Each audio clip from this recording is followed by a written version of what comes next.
Oh, I guess we're live. It didn't give me a countdown this time. Hello, everybody. Welcome back for those who are coming back, and welcome to you first timers, all you Facebookers and YouTubers and everybody else.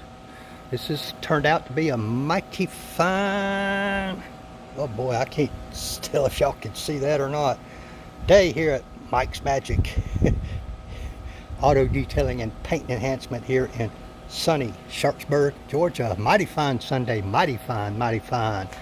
Oh man, I tell you what, this has turned into another marathon, but that's okay. That's what it's all about. That's what it's all about.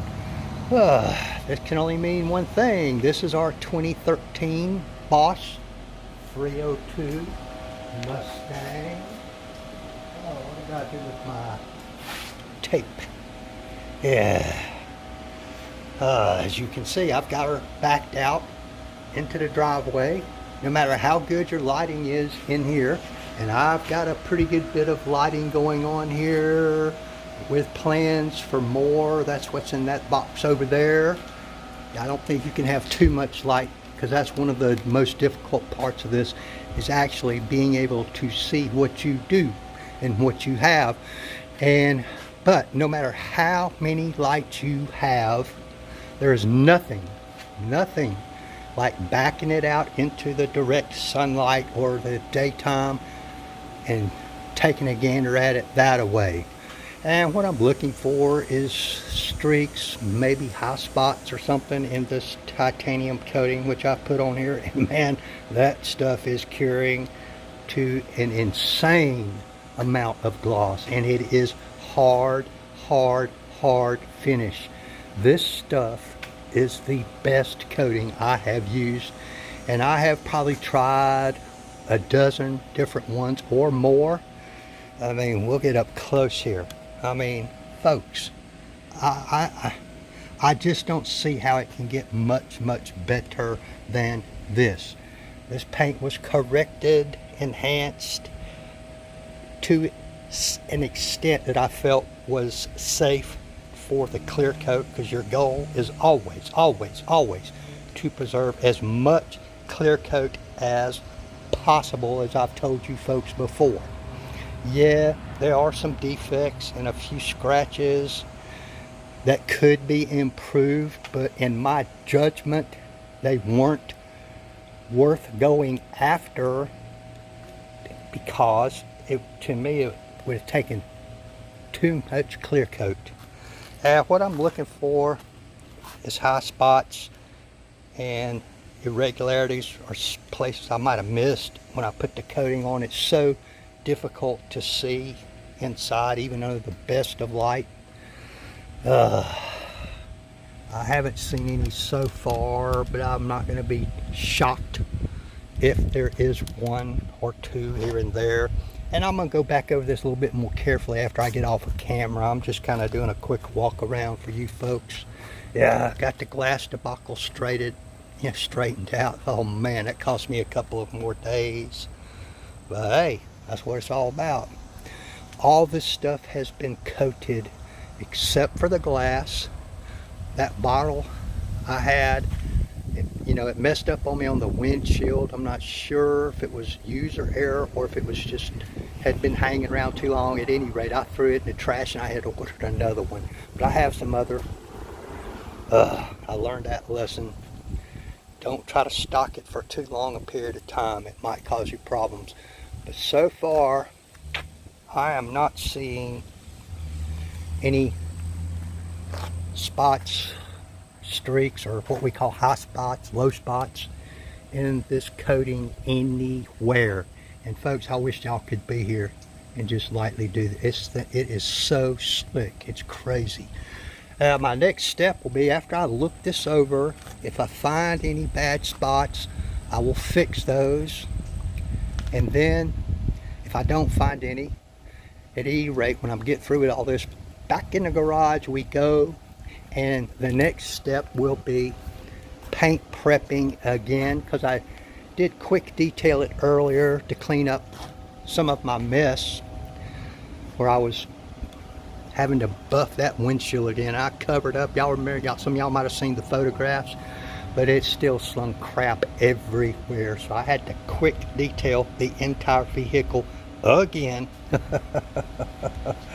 So that quick detail does leave a little bit of polymer protection behind, so I got to paint prep all that off, and then I will follow up with the titanium sealant over the top of this titanium coating, and they are engineered and manufactured to complement each other. And what you have then is what we call a sacrificial layer over the top of the coating to help protect it and make it last longer. At least that's my understanding. It will add a little bit of gloss and shine. And that stuff is easily refreshed. You can buy the spray bottles of it. He even has a little beginner's kit. And when you refresh, now this is going to go on full strength, but for maintenance, Mr. Tim, if you're listening, that's my customer, you can dilute it half and half with distilled water, and that's what that kit is. It comes with an extra spray bottle, so you can dilute it 50-50. If you can have half a bottle that's, you know, full strength and another one that's 50-50 if you so choose, or you can just buy the one bottle full strength. I have so many bottles I don't need the kit because I buy this stuff by the boatload. And then probably over the top of that I will put what we call a topper, which is called King's Guard, which will help even more. This paint will be so slick, I don't even think you could stand back and throw mud at it. I don't think it would stay. All you'd have to do would be to rinse it off.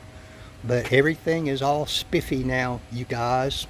So I'm going to get off camera now, get my inspection light out, and I'm going to get me a little roll of 3M, you know, auto tape. And if I find a spot, I'll stick the piece of tape on there. If it'll stick to this stuff. Probably may not, especially on these vertical surfaces, so that when I finish going around, when I pull her in, I'll be able to easily go back to those spots that I found. I won't have to hunt for them. In fact, I can't tell if that's a smudge or a high spot right there behind that door handle. That might be a little, I don't think y'all know if y'all can pick that up on camera. Can you see that, you guys? It's right there. I can fix that. It'd take me about 30 seconds to fix that. No big deal. Not a big deal. Not a big deal. But I just don't want to miss anything. Don't want to miss a thing. That's what this level of detailing is all about. And I believe I see a spot right there in front of that, where it's right below where it says 302, that body ridge right there, right in here. I don't know if y'all can see that. I can see what we call a low spot right there, a high spot. And now that I'm squatting down here, I see another one over here. But those are easily fixed. That's why I do this, to find those areas. And you know, it is my opinion. I don't care how careful you are. I don't care how good you are. I don't care what kind of coating you're using. You're going to end up with a few spots here and there. Now, those are very minor. I can fix them, like I say, each one about 30 seconds or maybe a little better. But if you get like a big long streak or something and it's really glaring, then the only alternative is you have to buff all the coating off that entire panel and then recoat it. I don't think I'm going to run across anything like that. Not from what I've seen. Not from what I've seen. So anyway, folks, I appreciate everybody. You know, like, tag, share, follow, all that kind of stuff. And I'm about to get back to work on this beauty of a car. 2013, I think it's about 4,000 miles. I think it's always been garage kept. I was told it has never been rained on. Man, and it is clean as a whistle. I'll pop the hood, recheck the engine compartment, make sure it's spiffy, because all it's been cleaned and has a coating designed just for the engine parts. I had to be careful what products I used on some of this stuff because it's a certain type of finish. You know, when it's real glossy like this, that's easy. When you got these matte finishes, particularly the matte black finishes, you don't want to put something on there that's going to totally alter the appearance of those. You just don't, or you should not, unless it's an old piece of crap car you don't care about, which this isn't. But all right, folks, thank y'all. I appreciate you. Y'all have a great Sunday, and I will catch y'all later.